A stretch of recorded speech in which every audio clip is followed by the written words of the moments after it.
എന്തൊക്കെയാണ് നാം ഇവിടെ ചെയ്തു കൂട്ടുന്നത്? എവിടേക്കാണ് നാം പോകുന്നത്?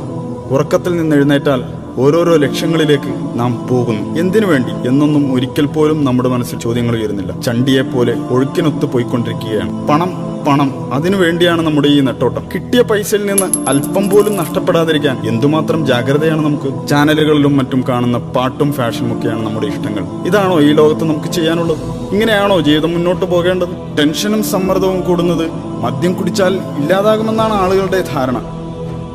ചിലരാകട്ടെ എപ്പോഴും പാട്ട് കേട്ട് ആസ്വദിച്ചുകൊണ്ടിരിക്കുന്നു. മദ്യവും മയക്കുമരുന്നും സെക്സും റോക്കും ജീവിതത്തിന് ആനന്ദലഹരി നൽകുമെന്നാണ് പലരും വിചാരിക്കുന്നത്. ഇതാണോ ജീവിതം? ചില കാര്യങ്ങൾ നാം അറിയേണ്ടതുണ്ട്. അല്ല, നമ്മുടെ ആയുസ് അനന്തമായി നീട്ടിക്കിട്ടാൻ എന്തെങ്കിലും വഴി കണ്ടെത്തിയിട്ടുണ്ടോ? അറിയാമോ, നാം മരിക്കുമ്പോൾ പാടുപെട്ട് സമ്പാദിച്ചുണ്ടാക്കിയ വീടും സ്വത്തും മറ്റുള്ളവരല്ലേ സ്വന്തമാക്കി ആസ്വദിക്കുന്നത്? കുഴിമാടത്തിൽ അടക്കം ചെയ്യപ്പെടും മുമ്പ് ചില സംഗതികൾ അറിഞ്ഞിരിക്കുന്നത് നല്ലതാണ്. മരണമെത്തിയാൽ ഇതുവരെ ചെയ്തു കൂട്ടിയ തെമ്മാടിത്തരങ്ങളും കുറ്റങ്ങളും തിരുത്തി നല്ല മനുഷ്യനായി ജീവിക്കാമെന്ന ആഗ്രഹം നടക്കില്ലെന്നറിഞ്ഞോളൂ. ഇത് ജീവിതത്തിലെ നിർണായക ചോദ്യമാണ്. ഇതിന് ഇവിടെ നിന്ന് ഇപ്പോൾ തന്നെ ഉത്തരം കണ്ടെത്താനുള്ള ശ്രമമാണ്. എന്താണ് നാം ഇവിടെ ചെയ്തുകൊണ്ടിരിക്കുന്നത്? ജീവിതത്തിന്റെ ലക്ഷ്യം എന്താണ്?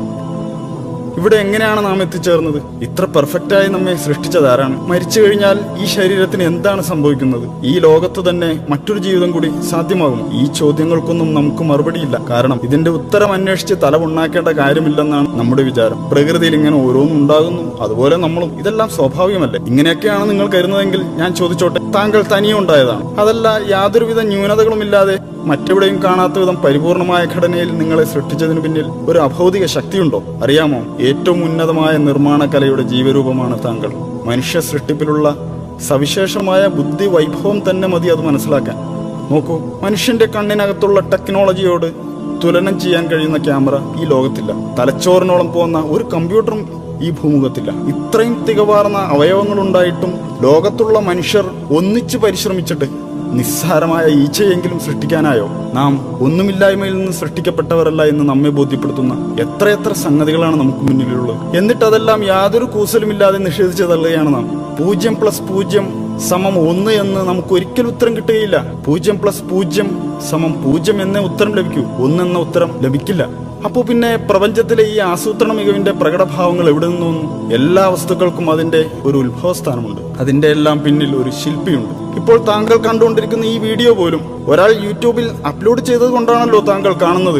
ഈ ലോകത്തിന്റെ ഉത്ഭവം മഹാവിസ്ഫോടനത്തിലൂടെയായിരുന്നുവെന്ന് താങ്കൾക്ക് വിശ്വസിക്കാം. എന്നാൽ ഈ മഹാവിസ്ഫോടനത്തിന് പിന്നിലെ കാരണക്കാരനായ ഒരു ശക്തിയുണ്ടെന്ന് ഞാൻ വിശ്വസിക്കുന്നു. അതാണ് അള്ളാഹു, എല്ലാറ്റിനെയും സൃഷ്ടിച്ചവൻ, എല്ലാ ജീവജാലങ്ങളുടെയും സ്രഷ്ടാവ്, ഏകൻ, എന്നെന്നും ജീവിക്കുന്നവൻ, എല്ലാറ്റിനും കഴിവുള്ളവൻ, അജയ്യൻ. താൻ സൃഷ്ടിച്ച ഏതെങ്കിലും വസ്തുക്കളെപ്പോലെയോ ജീവികളെപ്പോലെയോ അല്ല അവൻ.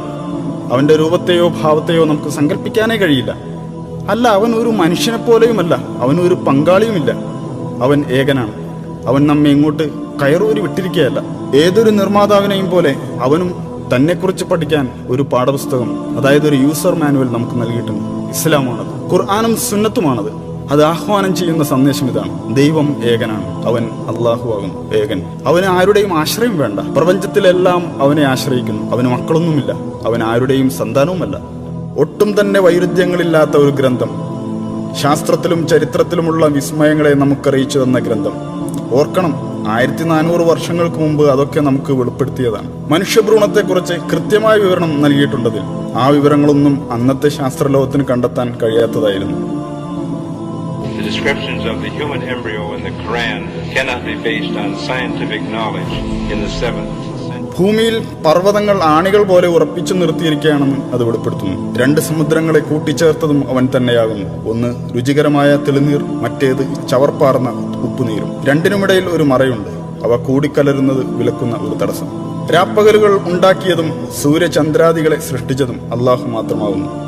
ഒക്കെയും ഓരോ ഭ്രമണപഥങ്ങളിൽ നീന്തിക്കൊണ്ടിരിക്കുകയാകുന്നു. ആകാശത്തെ നാം നമ്മുടെ ശക്തിയാൽ സൃഷ്ടിച്ചു. നാം അതിനെ വികസിപ്പിച്ചുകൊണ്ടിരിക്കുകയാണ്. പ്രപഞ്ചം അതിദ്രുതം വികസിച്ചുകൊണ്ടിരിക്കുകയാണെന്ന് ഇപ്പോഴിതാ ശാസ്ത്രജ്ഞർ കണ്ടെത്തി കഴിഞ്ഞിരിക്കുന്നു. അള്ളാഹു എല്ലാ ജീവജാലങ്ങളെയും വെള്ളത്തിൽ നിന്ന് സൃഷ്ടിച്ചു. അവയിൽ ഉദരത്തിന്മേൽ ഇഴയുന്നവയുണ്ട്, ഇരുകാലിൽ നടക്കുന്നവയുണ്ട്, 4 കാലിൽ ചരിക്കുന്നവയുമുണ്ട്. അള്ളാഹു അവൻ ഇച്ഛിക്കുന്നത് സൃഷ്ടിക്കുന്നു. അവൻ എല്ലാ കാര്യത്തിനും കഴിവുറ്റവനാണ്. ഫറോവയുടെ ജഡം എല്ലാ കാലത്തേക്കുമുള്ളവർക്ക് ദൃഷ്ടാന്തമായി ഇന്നും നമ്മുടെ മുന്നിലുണ്ട്. ഇന്നും നിന്റെ ജഡം മാത്രം നാം രക്ഷപ്പെടുത്തും, പിൻതലമുറകൾക്ക് ഒരു ദൃഷ്ടാന്തമാകേണ്ടതിന്. റോമക്കാർ അടുത്ത ഭൂപ്രദേശത്ത് പരാജിതരായിരിക്കുന്നു. റോമക്കാർ പരാജിതരായ സ്ഥലം കണ്ടുപിടിക്കപ്പെട്ടിരിക്കുന്നു. റോമയേക്കാൾ താഴ്ന്ന പ്രദേശമായ ചാവുകടലിന്റെ ഭാഗത്തായിരുന്നു അവർ പരാജയപ്പെട്ട യുദ്ധം നടന്നത്. തെറിക്കുന്ന ഒരു ദ്രാവകത്തിൽ നിന്നാണ് മനുഷ്യൻ സൃഷ്ടിക്കപ്പെട്ടിട്ടുള്ളത്. അത് അവന്റെ നട്ടെല്ലിനും വാരിയെല്ലുകൾക്കും ഇടയിൽ നിന്ന് ഉത്ഭവിക്കുന്നു. 1400 വർഷങ്ങൾക്ക് മുമ്പ് ഇറക്കപ്പെട്ടതുപോലെ തന്നെയാണ് ഈ വാക്കുകൾ ഇപ്പോഴും. ഒരു മാറ്റവും വന്നിട്ടില്ല. നിങ്ങൾ പറയൂ, ഇതെല്ലാം പ്രവാചകൻ മുഹമ്മദ് എങ്ങനെ അറിഞ്ഞു? 1400 വർഷങ്ങൾക്ക് മുമ്പ് ഇതെല്ലാം എങ്ങനെയാണ് ആ മനുഷ്യൻ അറിഞ്ഞത്? എഴുത്തും വായനയും അറിയാത്ത മനുഷ്യനായിരുന്നല്ലോ മുഹമ്മദ്. എന്നാൽ അദ്ദേഹത്തിന്റെ അടുക്കൽ ദൈവത്തിങ്കിൽ നിന്നുള്ള മാലാഖ സത്യസന്ദേശവും കൊണ്ട് ചെന്നിരുന്നു. ഇതൊക്കെ പക്ഷേ അധികം ആളുകളും തള്ളിക്കളയുകയാണ്. ഞാനൊന്ന് ചോദിക്കട്ടെ, എങ്കിൽ അതിനേക്കാൾ നല്ലൊരു വെളിപാട് പകരം കൊണ്ടുവരാമോ? പക്ഷെ അത് താങ്കൾക്കൊരിക്കലും കഴിയില്ല. നിങ്ങൾ അള്ളാഹുവിനെ അവന്റെ ദൂതനെയും പരിഹസിക്കുകയും നിഷേധിക്കുകയും ചെയ്യുകയാണോ? മുഹമ്മദിന് എഴുത്തും വായനയും അറിയില്ലല്ലോ, പിന്നെ എങ്ങനെയാണ് ആ മനുഷ്യന് ഒരു ദീൻ തന്നെ സ്ഥാപിക്കാൻ കഴിയുക എന്നാണ് അവർ ചോദിക്കുന്നത്. മുൻകാല വേദഗ്രന്ഥങ്ങളെയും ദിവ്യ വെളിപാടുകളെയും നിങ്ങൾ അവഗണിക്കുന്നു. പിന്നെ ഈ ലോകത്ത് നാം നമ്മുടെ ഇഷ്ടത്തിനൊത്ത് ജീവിക്കുക, നമ്മുടെ വികാരങ്ങൾ പൂർത്തീകരിക്കുക, ഇത് തന്നെ ജീവിതം. ഇവിടെ തന്നെ ജീവിച്ച് ഇവിടെ തന്നെ മരിക്കും. കുഴിമാടത്തിൽ എല്ലൊക്കെ നുരുമ്പി ദ്രവിച്ച് മണ്ണായ ശേഷം രണ്ടാമതും ജീവിക്കുമെന്നോ? എന്തൊക്കെ വിഡ്ഢിത്തമാണ് ഈ പറയുന്നത്? കാണുന്ന ഈ ഒരു ജീവിതം മാത്രമേ ഉള്ളൂ. എന്നാൽ താങ്കൾ ഓർക്കണം, കടുത്ത വേനലിൽ കരിഞ്ഞുണങ്ങുന്ന ചെടികൾ തൊട്ടടുത്ത മഴയോടെ രണ്ടാമതും ജന്മം കൊള്ളുന്നില്ലേ? അള്ളാഹു ഇക്കാര്യം ഉറപ്പിച്ചു പറയുന്നുണ്ട്. അവൻ നമ്മോടും ഇത് തന്നെയാണ് ചെയ്യാൻ പോകുന്നത്. മരിച്ചു മണ്ണായ ശേഷം വീണ്ടും നമ്മിൽ ആത്മാവിനെ സന്നിവേശിപ്പിക്കും.